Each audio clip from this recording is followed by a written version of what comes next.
Welcome to this webinar. I'm Francis Seeley from GlobalNet 21, and this is one of our regular Tuesday evening webinars where we look at various issues that affect people globally, nationally, and in local communities as well.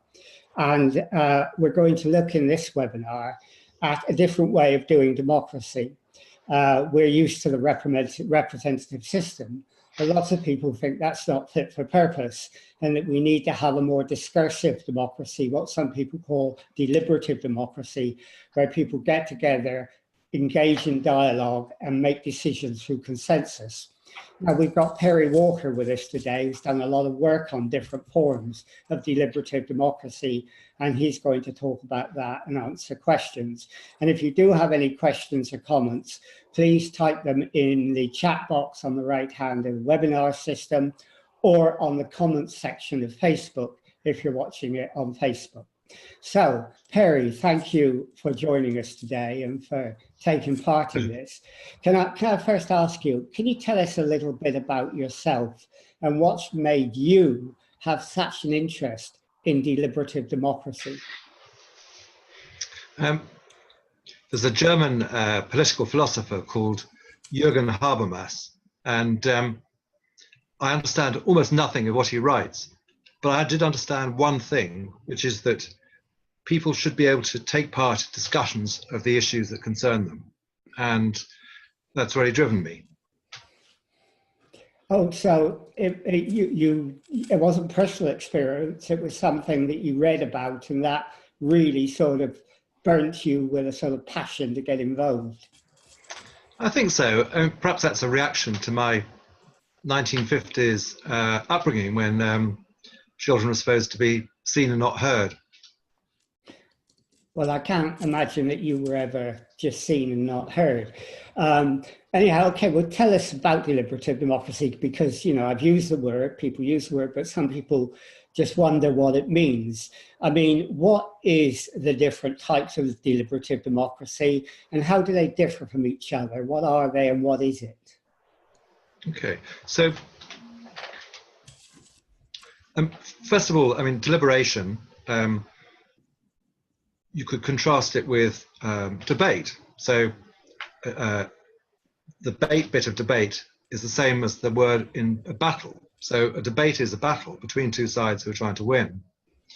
Good deliberation is a dance between people who are trying to understand each other, people who are helping each other to form their own views and to know more about the situation.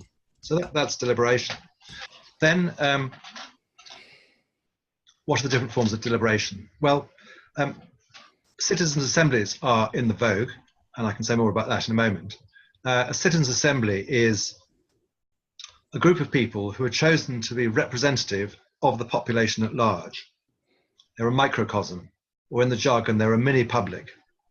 And they are given the time and space to find out about, interview experts, discuss, come to their own views about some issue.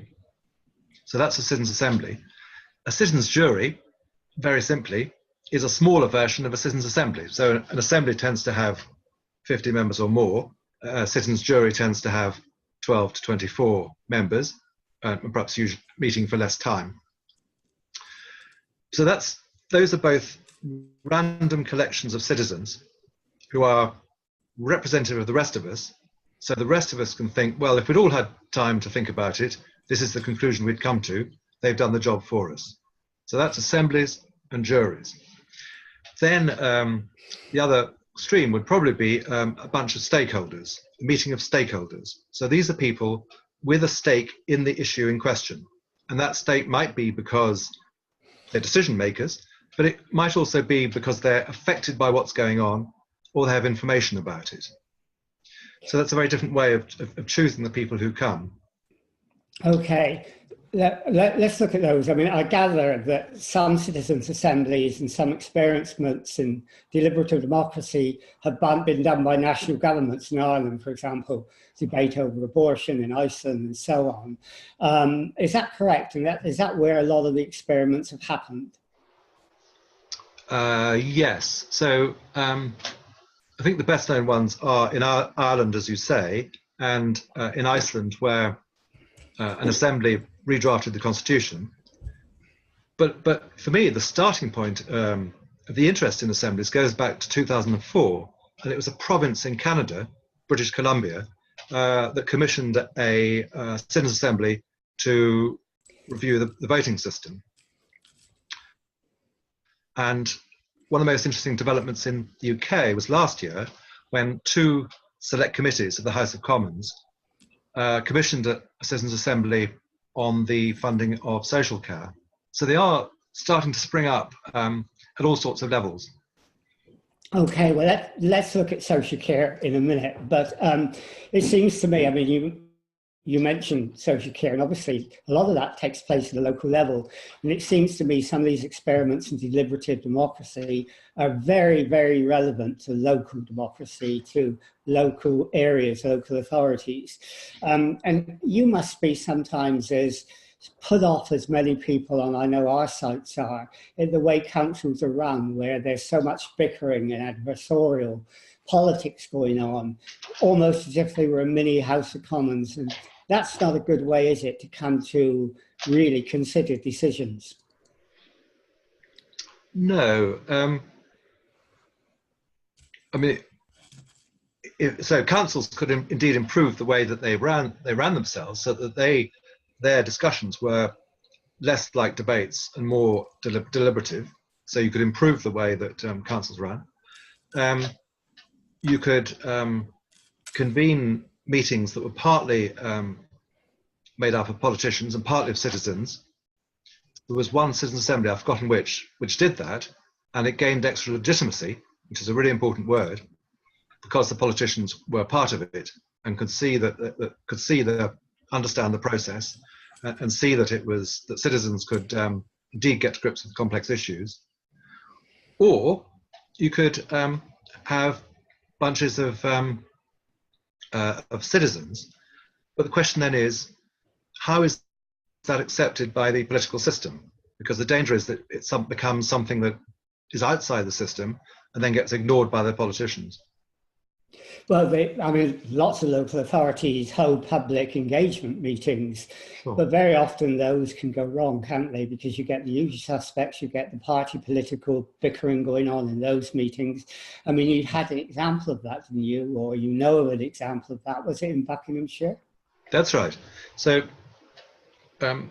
this is a useful case study, I think, for you and me and everyone else who's listening to have a think about. So in 2007, people in this village in Buckinghamshire called Wing were bothered about all the traffic that was going through their village, thought it was dangerous. And they started campaigning for a bypass, because that was the only solution they knew about. And the council thought, God, this is going to be really expensive. Let's see what alternatives there are. And so they got some experts to review those alternatives. And actually, the bypass came pretty low down, whatever criteria you used.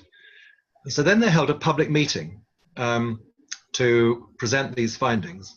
And you know, the public meeting is one of the few tools that we have for citizens to engage with the political process locally, and it's not very good. And in this case, it made things a lot worse. So when the results of the expert panel were presented, people didn't believe it. They thought they were being fobbed off. And I talked to the bloke who chaired the meeting, and he said that when some people from a nearby village said at this meeting that they were worried about a bypass because it would displace traffic to their village, he feared that he was going to witness ethnic cleansing. It was extremely unpleasant. Now, let's pull back from that a second and think about what might have been a better approach. So in that case, I think a citizens' assembly might have worked in the same way that it worked in Ireland in relation to abortion.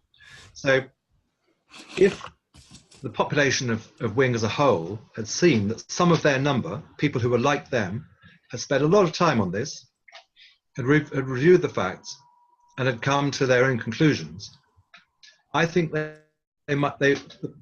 villagers, would have accepted those findings in a way that they did not accept them when they came from the expert panel.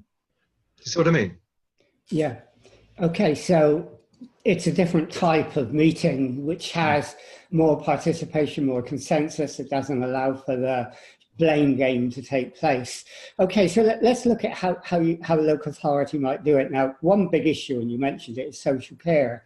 And I know that the Innovation of Democracy project in 2019 has made money available for 8 to 10 local authorities to pilot citizen assemblies.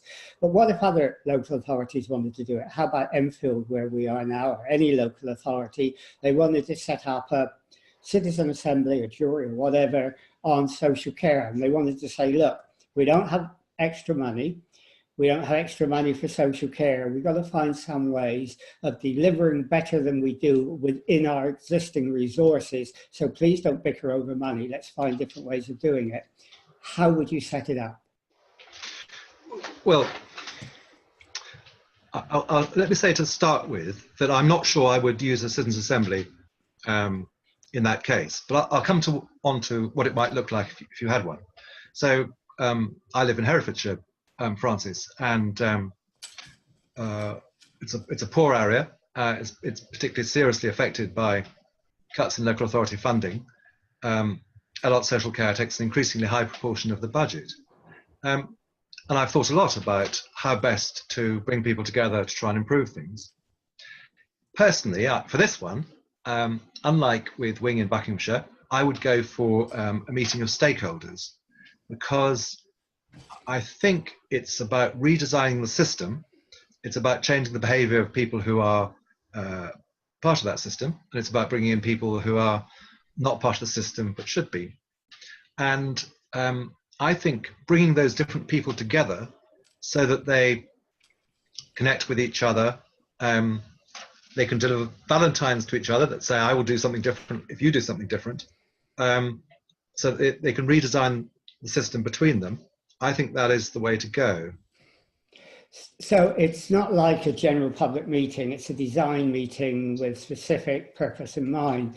Okay, so in the case of social care, you would have a stakeholders meeting. How would you recommend to the local authority they go about choosing those stakeholders? Well, the criteria are the ones I mentioned before. It's who makes things happen, who is affected by what happens, who has good information. The type of stakeholder meeting I know best is called a future search conference. And, it's expensive. It involves 64 people from 8 stakeholder groups, 8 of each. And ideally, it lasts over 2 or 3 days, although you can be imaginative and break that up into a number of evenings or something. And it has a well-defined process that takes people from the past through the present into the shared future they want to see. Did I answer the question?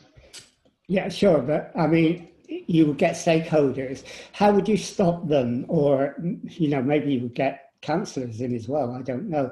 But how would you stop them bickering about money and saying, oh, the government's not giving them enough money, nasty Tories, nasty Socialist Council? Look, we don't want you to do that. We want you to concentrate on how we can get, with the resources we've got, better community care. We're not fighting over resources for your groups. It's not there. We want to look at different ways. How would you set the agenda so that could happen? Well, first of all, it's the basis on which you invite people so that they know at the outset that the topic is what you can do within existing resources. Secondly, I think that this bickering you talk about comes from the design or lack of design of, say, a public meeting. And, for example, a future search conference has many less plenaries. A lot of the discussions happen in small groups. So the opportunities for grandstanding, for having a rant, are simply much lower, even if that's what you wanted to do. And in these meetings, I've never found anybody who wanted to have a rant, because they've been set up to encourage people to be constructive. And once people start to be constructive, that sets the tone, the culture for that event. Okay, so I mean, where will people go for advice to design this properly so you could avoid the negative things that you just mentioned doesn't happen if the design is right? Sure. So Future Search Conference, as I mentioned, could be expensive, but the principles can be adopted. And so there are books about Future Search conferences. There's a website with many case studies. It is part of a family of methods called whole system methods. There's plenty of material on those. You know, I can send you some links, Francis, that you can pass on to other people. There is a lot of material. Okay, well, maybe we could get that from you and Sure. so on. By the way, someone just put up that tomorrow night at Portcullis House, there's a meeting on a citizen assembly to break the Brexit deadlock. That's a big, big ask. And Sure. I know several MPs, including Jess Phillips, is involved in that. But back to the local area, I mean, when you have a deliberative assembly, like you said, you know, people may not know what to do, first of all, so they may want some advice at the meeting. Now, sometimes you bring in case studies, don't you, and experts, and how would you go about choosing those? Because that could be vital, because you might get the wrong ones if you're not careful.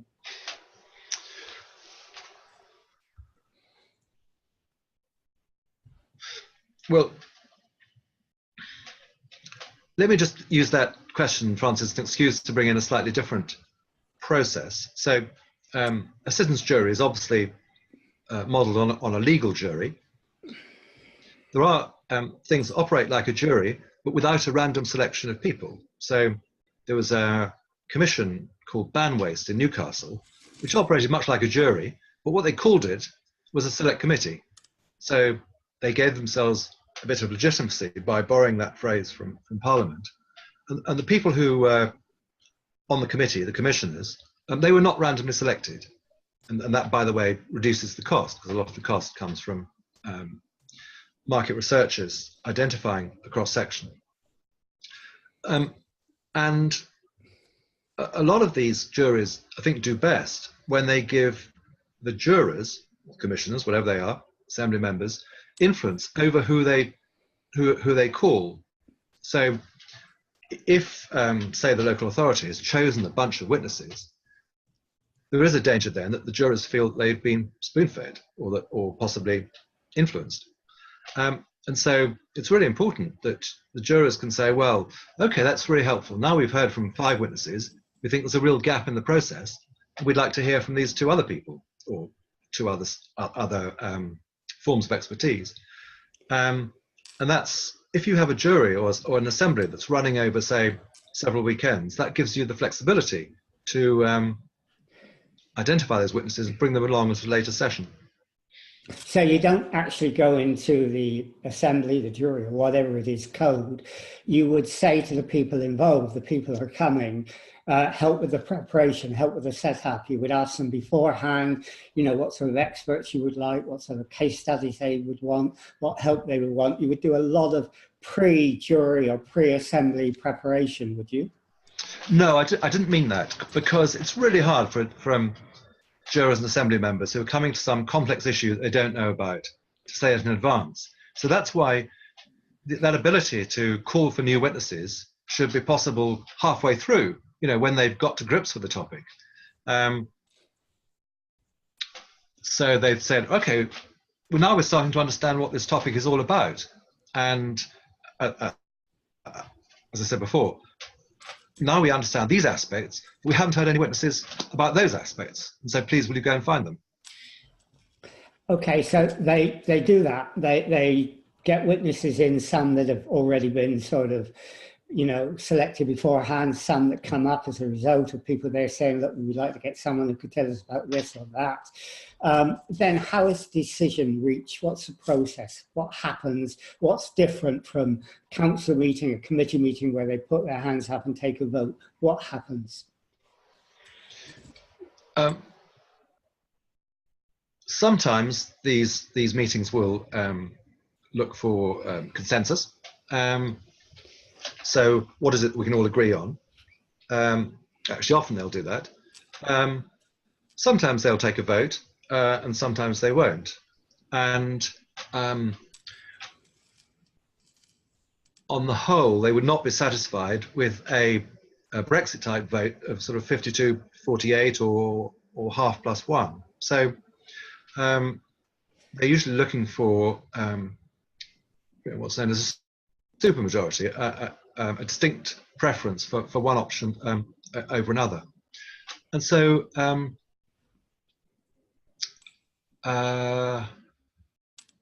in the case of the British Columbia Citizens Assembly, I think they went for single transferable vote as their recommendation to replace first past the post. But that was a recommendation that evolved very slowly over the 12 months that the Assembly met. But by the end of it, first of all, there's a clear majority in favour of it. And secondly, even the people who were against it accepted it as the will of the Assembly because they'd seen the thoroughness of the process that the Assembly had been through. So the Assembly can also make a decision as it's doing it about how they will take their vote. Well, that's true. That's perhaps less likely. I mean, I think on the whole, how the decision is taken would have been set beforehand. But I wonder if I could pick up another point, which is, to what extent should it be possible for the Assembly members to change the question? So yeah. I have an example half in mind, but there have been occasions, I think, where the Assembly members, or the jury members in particular, have said, no, you're asking the wrong question. And then that's tricky because the council thinks it has an issue to deal with. And here is the Assembly or the jury saying, no, actually, start somewhere else. And so that's a tricky one for the council. And how is that resolved?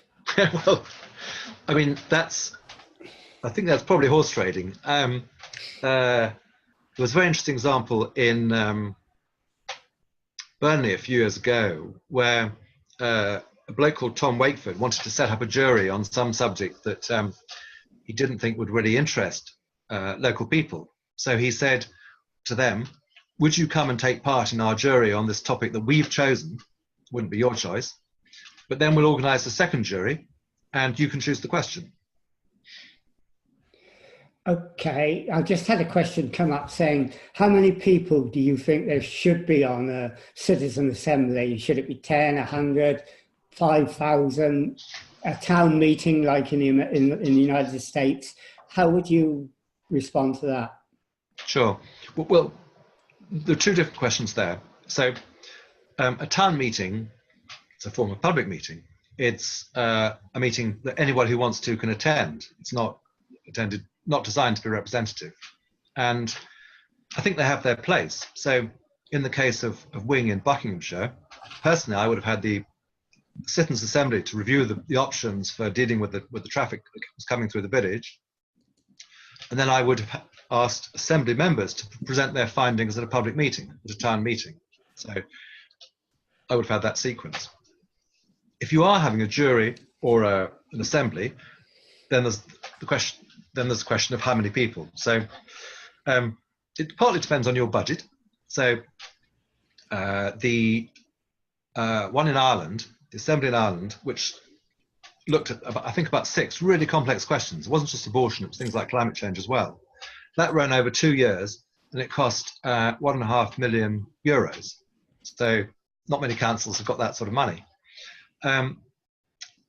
But if you have, say, a jury of 12, the legal model, then if you've got people from minorities, there are only going to be one of each probably, and that they will not speak. Often they will not speak as much as you would like them to, because they are such a small minority. So I think people have found that you need 3 or 4 people from various minorities if they're to speak, and that probably implies that ideally an assembly in the range of 30 to 50. I mean, there have been much larger ones. There have been the G1000 in, I think, Belgium, but 30 to 50 would be my recommendation.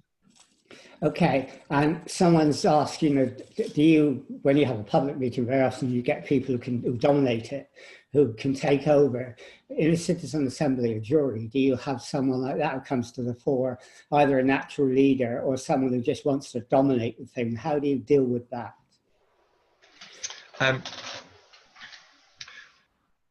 When citizens' juries were in vogue in the 1990s, a lot of them were run by a chap called Bob Sang, and he and his colleagues spent a lot of time, in effect, coaching the people who were less confident,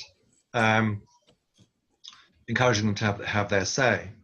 I've already mentioned that I think it is harder for people to dominate.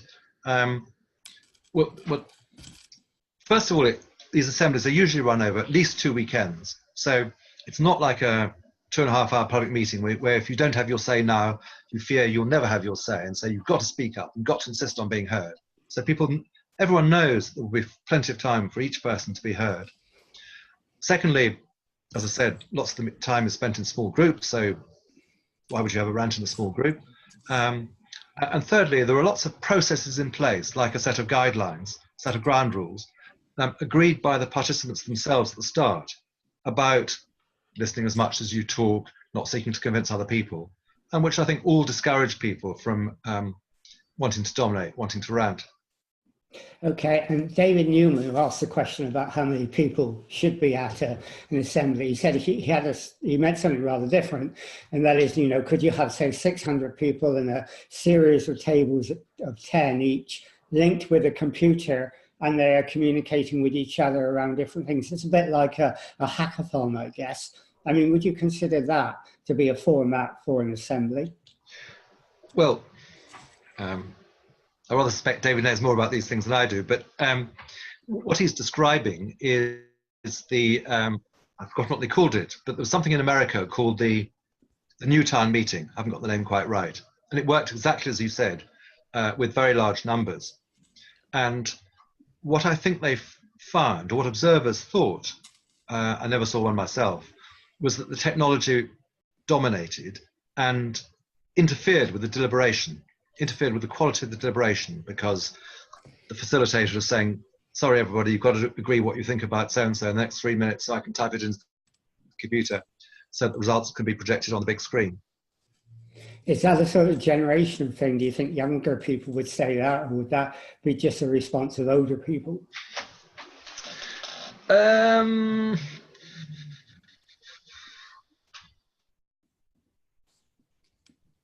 I think if the question is, so if the criterion, is the quality of the deliberation, and I think everybody would see that was the case in some of these Newtown meetings.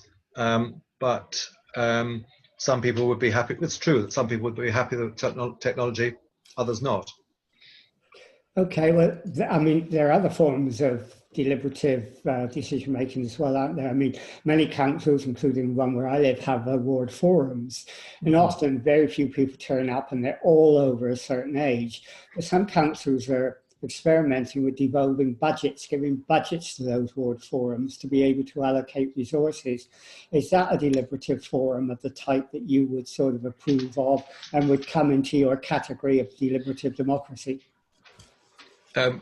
I'm sorry to say, Francis, it all depends. So you could have a forum like that where everybody was given, came in, everyone was given 6 sticky dots, the options were presented, and people cast their sticky dots. So that would be highly participative, but it would not be deliberative. People would not have talked through the merits and disadvantages of each option before they cast their votes. So this is really the theme of what I'm saying. It's all in the design. They can be deliberative. They certainly can. They often are. And in the best examples, they are. But it doesn't have to be. Okay. Evans asked a question, and I know, be careful with his language. He's very much in favour of doing democracy differently and having sortition and deliberative experiments. But he was sort of putting this to you, I think, for you to give an answer. And that is, if you had, say, someone who was very, very uneducated, left school very early, and in the same assembly, a racist taxi driver, how can they come to a better decision than 2 informed councillors on a council meeting? Do you mean how can they relate to each other better? I got a bit lost, Francis. Yeah, how do they relate to each other? Okay. And will their decision be as good as two councillors who have a lot of experience in making decisions? Okay, so I think it's two questions really. So there was another form of citizens' assembly, which I haven't yet mentioned, is the deliberative poll, invented by an American called James Fishkin. Large numbers of people, I think up to 300. There was one on crime, which Granada Television funded and filmed maybe 15 years ago. And I think at that particular deliberative poll, or in one of them, an older man was talking to a single mother, and he said, a family consists of a mother and father as well as the children. The deliberative poll, gave the opportunity for a lot of people to reflect on their values as well as the facts of the matter. And at the end of the poll, he went up to her and he said, what is the best human quality? And he answered his own question. It's the ability to say when you're wrong. And he changed his mind. And so the process had indeed improved the relationships between those two people. Oh, okay. Sorry, do you want to go on? Well, there's a separate question really, which is an interesting one, which is about when should they be taking the decision and when should the councillors be taking the decision. So leaving aside the representative nature of our current systems of governance and thinking about qualities, there are cases when you want to know what the population as a whole would think. And that was very much the case in Ireland over abortion. So the Citizens' Assembly was a microcosm, as I say, of the population at large. And so if you have an assembly which is representative and it happens to contain the two people you've mentioned, they both represent people like them who are not in the room, then they would be great at taking this. They would be probably the best people to take this decision. It has a lot to do with legitimacy.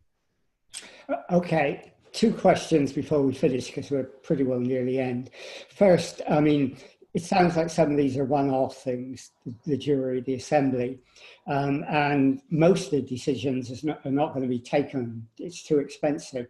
How can you embed this deliberative democracy process and the way council do things so they're not just a one-off thing every 6 years, but it's a way in which they do things as their culture of doing it? That's a terrific question.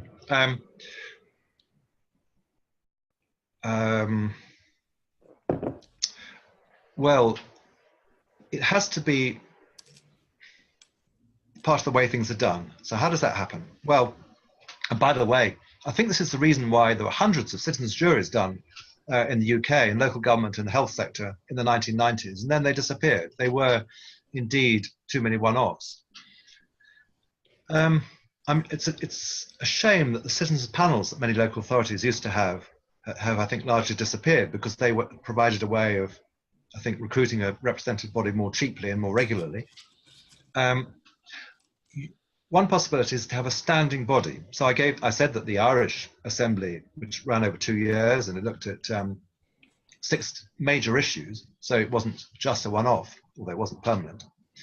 And I believe that on the continent there are local and regional authorities that aim to set up permanent citizens' assemblies. There's also a proposal that local authorities should have a chief deliberation officer, which would encourage things. I think worth a look is the province of Vorarlberg in Austria, the westernmost province there, which has embedded with another process, there are so many, called a wisdom council in their way of doing things. But even they haven't resolved the tensions between this form of democracy and representative democracy. Okay. Well, this is obviously going to be an ongoing discussion and an ongoing debate. There's going to be a lot of pilots, a lot of experiments, but it is terribly important, I think, to actually look at new ways of doing democracy and getting away from the sort of theatre of the absurd, which very often our democracy seems to like to display sometimes. Anyhow, let me ask you finally, if people are interested in finding out more about this, where do they go? How do they get in touch with you, for example? If I can talk about what I do briefly, so which is different from all of this. So and this is my small organization, Talkshop, we provide discussion kits that allow people to organize discussions of these complex issues wherever they like.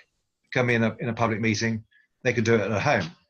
And so talkshopuk.org will find us and me. I think for the methods, there's a website called Participedia, the participation version of Wikipedia, that has a good description of citizens' assemblies and juries. I can send you a list of the main assemblies I referred to, Francis, so that we could put links to those up. Involve is the main organisation in the UK that supports assemblies. They supported the Assembly on the funding of social care. Well, that's to get started. Okay. All right. Well, that's all really very, very interesting. And we could have gone on with the discussion. I mean, Peter Feltham has talked about Frome, where they've had flat pack democracy, and we've already done a webinar on that. Evan's come up with a revolutionary idea of why don't we get rid of the House of Commons and make it a permanent citizen assembly. Sure. That's a debate we could have. But, you know, I think you sort of whetted the interest of a lot of people, I hope, in looking at new ways of doing things, new ways of engaging the community, so they can make decisions not by confrontation but by dialogue. So that's been useful, and I think if you can you know, send us some of those links, we'll put them up on our Facebook page and website and so on. Sure. So people can see them. So thank you very much, Perry, you know, for doing this and for going through these ideas, and I think that's been really great. So thank you, and we'll end this webinar interview now.